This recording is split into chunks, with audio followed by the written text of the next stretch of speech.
Alas Purwo, sebuah hutan lebat di ujung timur Pulau Jawa. Telah lama dikenal sebagai tempat yang dipenuhi dengan misteri dan kegelapan.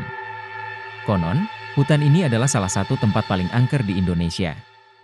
Banyak orang percaya bahwa di dalam hutan tersebut, arwah-arwah gentayangan, termasuk makhluk gaib yang sering disebut kuntilanak, bersemayam. Namun, tidak banyak yang berani membuktikan keangkerannya. Kisah ini bermula pada tahun 2003.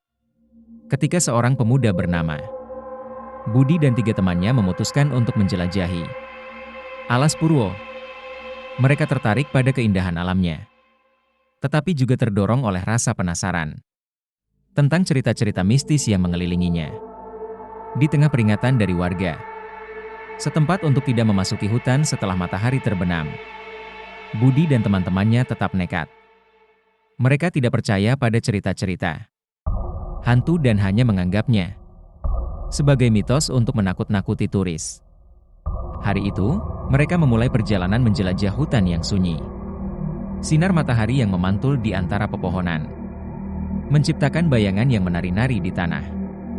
Semakin dalam mereka masuk, suasana menjadi semakin dingin dan tidak wajar. Seolah-olah hutan tersebut memiliki kehidupan sendiri.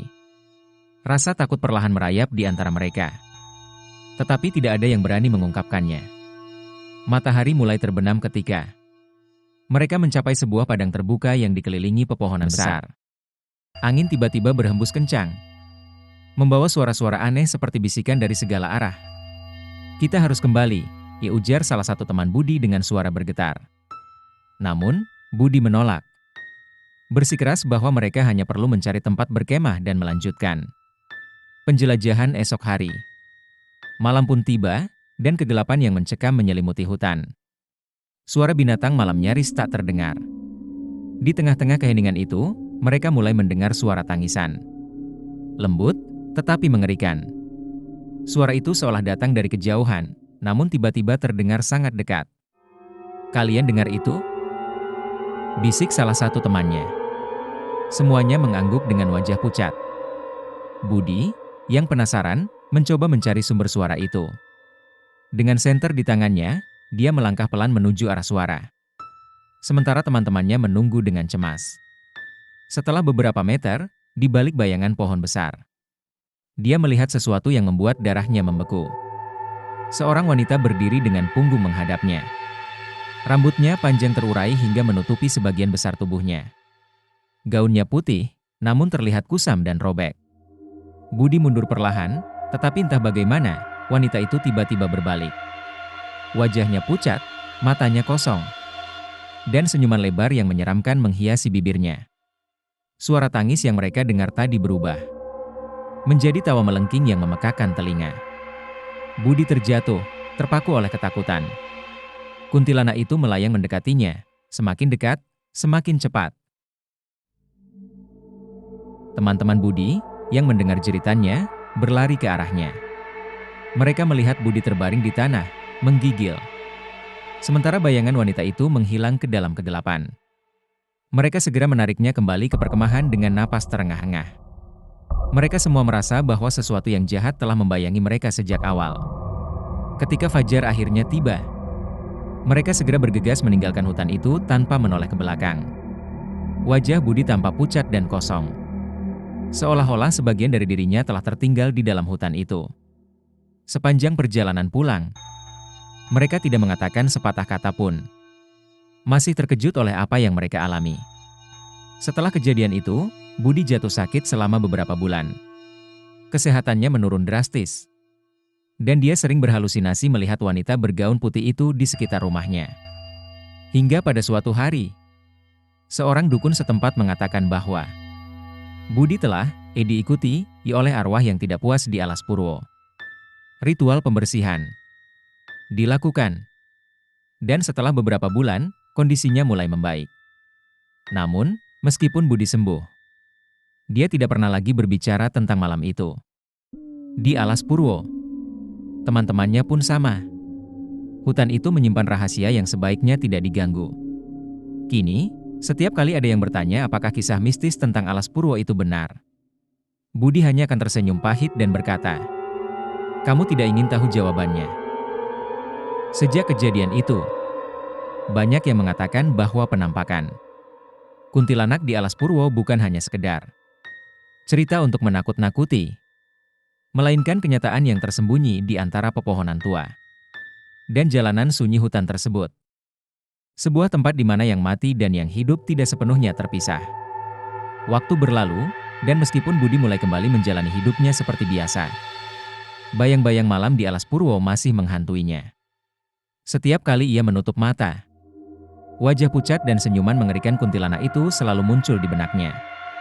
Suara tawa melengking yang pernah ia dengar di hutan itu seakan terus terngiang di telinganya. Seperti panggilan dari dunia lain yang tak ingin melepaskannya begitu saja. Meskipun demikian, Budi berusaha menenggelamkan ingatan itu.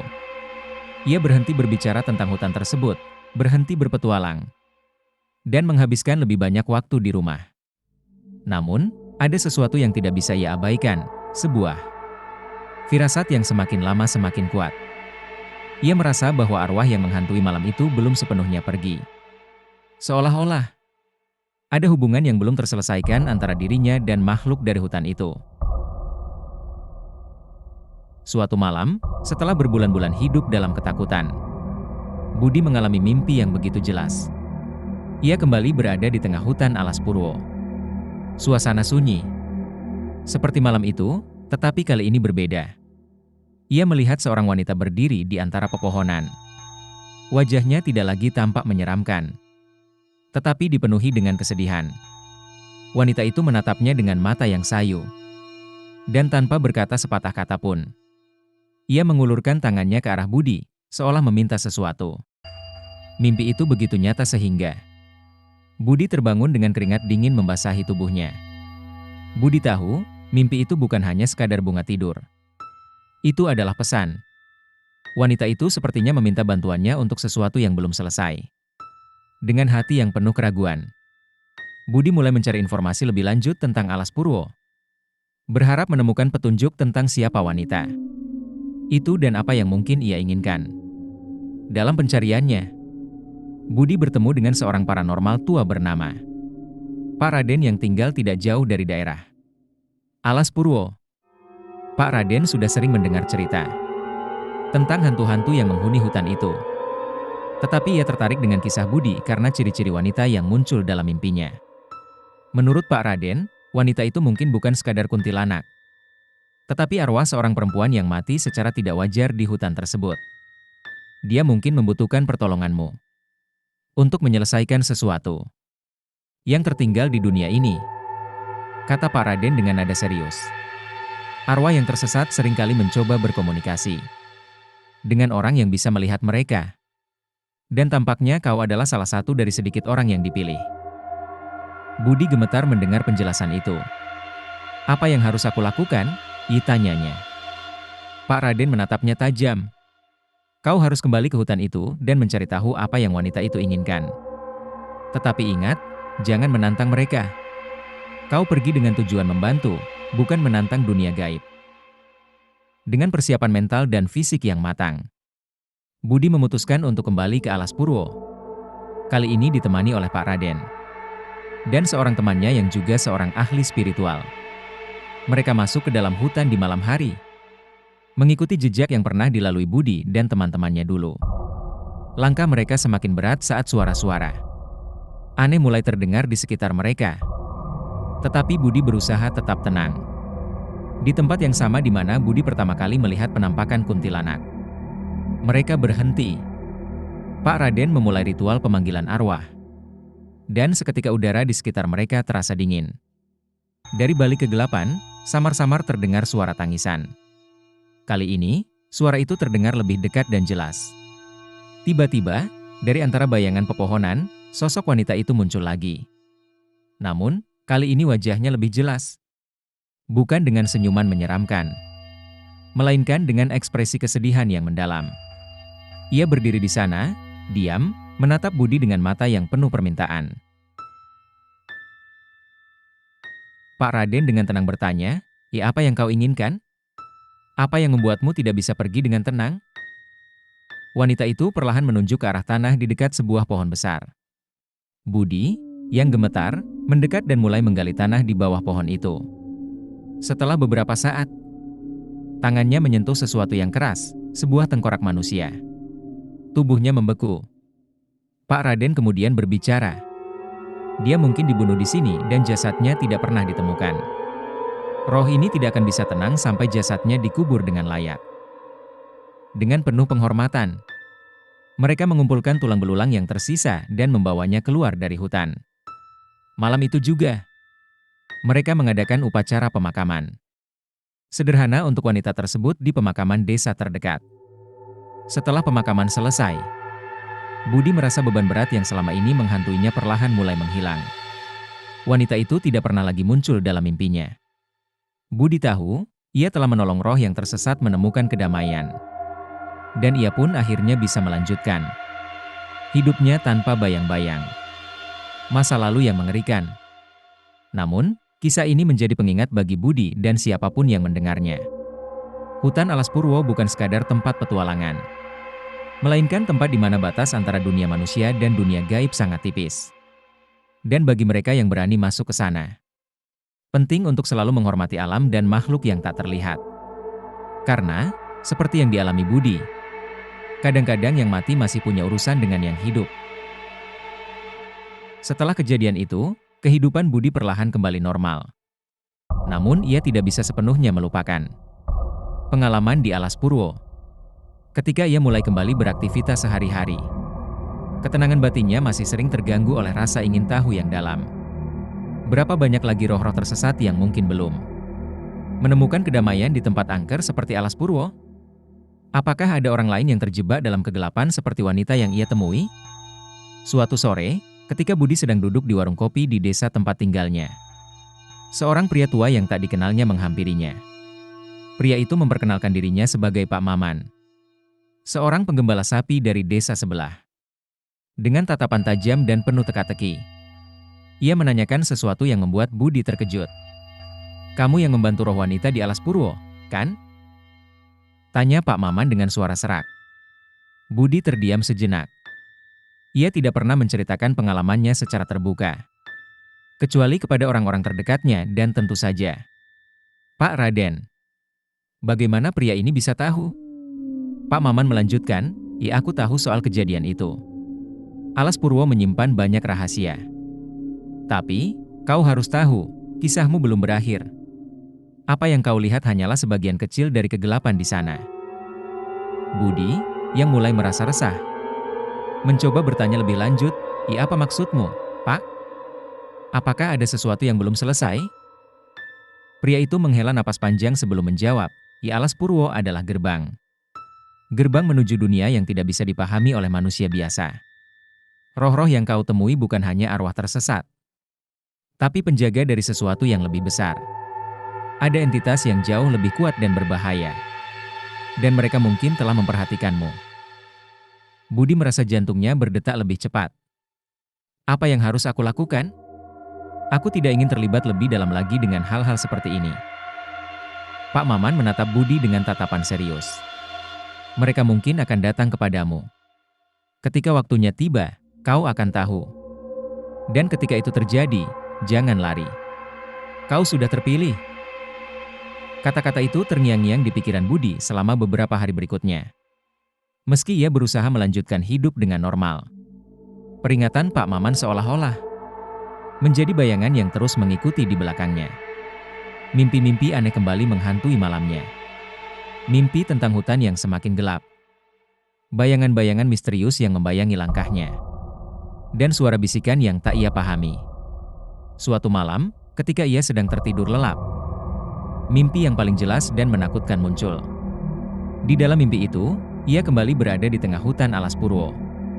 Tetapi kali ini hutan tampak jauh lebih besar dan lebih menakutkan. Suara gemerisik dedaunan seperti bisikan yang tidak henti-hentinya terdengar. Sementara bayangan-bayangan hitam melayang di antara pepohonan. Tiba-tiba, sosok wanita yang pernah ia tolong muncul lagi. Namun kali ini, wajahnya tampak berbeda. Tidak sedih, tidak tersenyum. Hanya datar. Ia berdiri beberapa meter dari Budi, menunjuk ke arah kegelapan hutan di belakangnya. Masih ada yang tersisa. Katanya dengan suara yang terdengar seperti campuran antara bisikan dan gema. Dalam mimpi itu, Budi mencoba menolak dan mengatakan bahwa ia telah menyelesaikan tugasnya. Namun wanita itu tidak peduli. Kamu sudah terlibat. Dan yang berikutnya akan lebih besar. Katanya sebelum menghilang. Meninggalkan Budi sendirian di tengah kegelapan. Ketika Budi terbangun, ia tahu bahwa sesuatu sedang menunggunya. Entah bagaimana, ia bisa merasakan bahwa hutan itu, Alas Purwo, belum selesai dengannya. Tetapi kali ini, ia tahu lebih baik daripada pergi sendirian. Ia memutuskan untuk menemui Pak Raden lagi dan menceritakan tentang mimpi-mimpi yang mulai datang kembali. Pak Raden mendengarkan dengan seksama, lalu berkata, ada dua dunia yang berjalan berdampingan. Yang hidup dan yang mati, yang terlihat dan yang tak terlihat. Ketika kau membuka gerbangnya, bahkan tanpa sengaja, kedua dunia itu akan mencoba untuk bertemu di satu titik. Roh yang kau tolong mungkin hanya satu dari banyak jiwa yang terperangkap di sana. Kau dipanggil karena ada sesuatu yang lebih besar yang butuh penyelesaian. Budi menelan ludah, tak yakin apa yang harus ia lakukan. Apa maksudmu, Pak? Aku hanya ingin hidup normal. Aku tidak mau terlibat lebih jauh lagi. Pak Raden tersenyum samar, tetapi tatapannya serius. Terkadang, kita tidak punya pilihan. Nak, jika kau diikuti, maka kau harus menghadapi apapun yang datang. Jangan takut, karena ketakutan hanya akan membuat mereka semakin kuat. Kata-kata Pak Raden membuat Budi merasa dilematis. Haruskah ia kembali ke hutan itu dan mencari tahu lebih lanjut? Ataukah lebih baik ia mencoba menghindari semua ini dan berharap hal-hal aneh itu akan berhenti? Namun, pada malam yang sama, setelah ia pulang ke rumah, sesuatu terjadi. Di tengah malam, suara ketukan halus terdengar di pintu depan rumahnya. Suara itu berulang-ulang, semakin keras. Budi bergegas membuka pintu dengan tubuh gemetar. Dan di sana, di bawah cahaya lampu teras yang remang-remang, ia melihatnya lagi. Wanita itu, dengan gaun putih lusuh dan rambut panjang terurai, berdiri diam. Wajahnya tetap tak berekspresi, tetapi matanya menatap Budi dengan tajam. Waktunya sudah tiba, katanya lirih, sebelum menghilang dalam kegelapan malam. Budi tahu, ia tidak bisa lagi mengabaikan panggilan ini. Pertemuan berikutnya dengan dunia lain tak bisa dihindari. Namun kali ini, ia akan siap, atau setidaknya, ia akan mencoba. Sebab, di dalam kegelapan Alas Purwo, rahasia yang jauh lebih besar sedang menunggunya. Dan entitas yang lebih kuat, mungkin jauh dari sekadar roh tersesat, akan muncul dari bayang-bayang hutan yang angker. Setelah pertemuan mengerikan di depan rumahnya, Budi merasa jiwanya semakin terpanggil oleh kegelapan yang pernah ia coba hindari. Ketakutan yang dulu selalu membelenggu pikirannya kini berganti dengan rasa penasaran yang tak tertahankan. Apakah yang sebenarnya tersembunyi di dalam Alas Purwo? Apa rahasia besar yang disembunyikan oleh hutan angker itu? Dan mengapa ia merasa seolah-olah ditarik kembali ke sana? Dalam pikirannya yang semakin resah, Budi memutuskan untuk berbicara kembali dengan Pak Raden. Ia perlu tahu lebih banyak, perlu mendapatkan jawaban. Bahkan jika jawaban itu membuatnya harus berhadapan langsung dengan entitas-entitas yang lebih kuat dan misterius di sana. Pak Raden menyambutnya dengan pandangan yang sudah menduga apa yang akan Budi katakan. Aku tahu kau akan datang kembali. Nak, mereka sudah memanggilmu. Dan kali ini panggilan itu tidak bisa kau abaikan. Namun, kau tidak bisa pergi sendirian. Kau perlu perlindungan dan persiapan yang lebih matang. Budi mengangguk. Aku tahu, Pak. Aku butuh bantuanmu. Aku tidak bisa menghadapi ini sendiri. Pak Raden tersenyum samar. Kau akan pergi, tapi bukan dengan aku saja. Ada seseorang yang perlu kau temui sebelum kau kembali ke Alas Purwo. Dia adalah kunci untuk membuka apa yang tersembunyi di sana. Dengan rasa penasaran yang semakin membara, Budi mengikuti arahan Pak Raden untuk menemui seorang pria bernama Ki Joyo. Seorang dukun tua yang tinggal di pedalaman Banyuwangi, tidak jauh dari perbatasan Alas Purwo. Ki Joyo adalah seseorang yang dianggap sebagai penjaga alam gaib di wilayah itu, orang yang telah lama berhubungan dengan makhluk-makhluk. Tak kasat mata yang menghuni alas Purwo. Perjalanan Budi menuju rumah Ki Joyo membawa rasa ketegangan yang aneh. Sepanjang jalan menuju desa kecil di dekat hutan, ia merasakan hawa yang semakin berat. Seolah-olah, ia bukan hanya mendekati sebuah tempat, melainkan sebuah dimensi lain yang terselubung di dalam alam yang terlihat. Begitu tiba di rumah sederhana di tengah pepohonan besar, Ki Joyo menyambut Budi dengan tatapan penuh misteri. "Kau sudah dipanggil," kata Ki Joyo tanpa basa-basi. "Dan kali ini, kau harus menyelesaikan apa yang mereka mulai." Budi menatap Ki Joyo dengan cemas. "Aku tidak mengerti. Mengapa aku? Apa yang sebenarnya terjadi di dalam alas Purwo?" Ki Joyo menghela napas panjang sebelum mulai menjelaskan. Alas Purwo bukan hanya sekadar hutan biasa. Hutan itu adalah tempat pertemuan dua dunia, dunia manusia dan dunia gaib. Di dalamnya, ada entitas yang sangat tua, lebih tua dari yang kau bisa bayangkan. Mereka adalah penjaga gerbang antara dunia ini dan dunia lain. Roh-roh yang tersesat di sana hanyalah sebagian kecil dari kekuatan besar yang melindungi hutan itu. Budi mendengarkan dengan napas tertahan, tidak percaya dengan apa yang didengarnya. Tapi sesuatu telah berubah, lanjut Ki Joyo. Entitas-entitas tua itu telah terganggu oleh campur tangan manusia, ritual-ritual gelap, penebangan pohon, dan perusakan hutan telah membangunkan mereka. Dan kau, secara tidak sadar, menjadi bagian dari rencana mereka. Kau dipilih karena kau adalah yang pertama yang menunjukkan rasa peduli terhadap roh yang terperangkap di sana. "Apa yang mereka inginkan dariku?" tanya Budi, suaranya serak karena ketakutan. Penjaga hutan itu ingin mengembalikan keseimbangan. Mereka membutuhkan seseorang yang bisa menjadi jembatan antara dunia manusia dan dunia gaib untuk memperbaiki kerusakan yang telah dibuat manusia. Kau dipanggil untuk menyelesaikan sebuah siklus. Sebuah ritual yang telah hilang selama berabad-abad, jelas Ki Joyo. Budi merasa jantungnya berdetak lebih cepat. Apakah itu artinya aku harus kembali ke hutan dan melakukan sesuatu? Ki Joyo mengangguk perlahan. Ya. Kau harus kembali ke pusat hutan, di mana gerbang antara dua dunia itu berada. Tapi kau tidak akan pergi sendirian. Aku dan Pak Raden akan membantumu, memberi perlindungan selama kau melakukan tugasmu. Malam sebelum mereka berangkat kembali ke alas Purwo, Budi diberi sebuah benda oleh Ki Joyo, sebuah keris kuno yang konon memiliki kekuatan untuk melindungi pemiliknya dari makhluk gaib. Keris ini bukan sekadar senjata, kata Ki Joyo. Ini adalah simbol perjanjian kuno antara manusia dan alam gaib. Gunakan dengan bijak, dan jangan pernah tunjukkan rasa takut. Keesokan harinya, mereka bertiga memulai perjalanan menuju hutan alas Purwo. Setiap langkah yang mereka ambil terasa semakin berat. Seolah-olah hutan itu tahu bahwa mereka sedang datang untuk membongkar rahasia yang telah lama tersembunyi. Suara angin yang bergemuruh, daun-daun yang berdesir, dan suasana sunyi membuat setiap detik terasa seperti peringatan. Di tengah perjalanan, mereka mencapai sebuah bukit yang diakini sebagai pusat kekuatan gaib di alas Purwo. Bukit itu dikelilingi oleh pohon-pohon besar dan suasana mistis yang menegangkan. Di sana, di sebuah batu besar, Budi diminta oleh Ki Joyo untuk meletakkan keris kuno itu dan memulai doa pemanggilan. Saat Budi menutup mata dan berdoa, angin tiba-tiba bertiup kencang, membuat dedaunan dan ranting-ranting bergemerisik. Tiba-tiba, dari balik bayangan pepohonan, muncul sosok-sosok gelap. Mereka melayang mendekati Budi dengan gerakan yang lambat tapi pasti.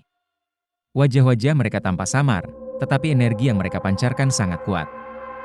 Makhluk-makhluk ini bukan sekadar roh biasa, mereka adalah penjaga alas Purwo. Entitas yang sudah ada sejak zaman purba. Salah satu dari mereka, sosok yang paling besar dan berwibawa, maju ke depan. Ia memandang Budi dengan mata yang menyala seperti bara api. Lalu berkata dengan suara bergema, "Kau datang untuk menebus kesalahan manusia. Apa yang kau tawarkan sebagai jaminan?" Budi, dengan segenap keberanian yang tersisa, mengangkat keris yang diberikan Ki Joyo dan berkata, "Aku datang untuk memulihkan keseimbangan. untuk memperbaiki apa yang telah dirusak oleh manusia. Aku menawarkan kesetiaan dan perlindungan alam ini. Sosok besar itu mengamati Budi beberapa saat sebelum akhirnya menunduk. Kau diterima. Tapi ingat, manusia yang melanggar janji ini akan menerima balasan yang lebih buruk daripada kematian. Dengan itu, entitas-entitas tersebut menghilang ke dalam bayangan, meninggalkan Budi, Pak Raden, dan Ki Joyo dalam keheningan. Hawa di sekitar mereka perlahan kembali normal, dan Budi merasakan bahwa ia telah menyelesaikan sesuatu yang besar, meskipun ia tahu konsekuensi dari perjanjiannya dengan penjaga Alas Purwo mungkin masih akan membayangi hidupnya selamanya. Mereka meninggalkan hutan dengan rasa lega, tetapi juga dengan pemahaman mendalam bahwa dunia ini lebih besar dan lebih misterius dari yang pernah mereka bayangkan. Budi telah memainkan perannya dalam menjaga keseimbangan antara dua dunia. Tetapi ia tahu, hutan Alas Purwo akan selalu menantikan kedatangannya kembali.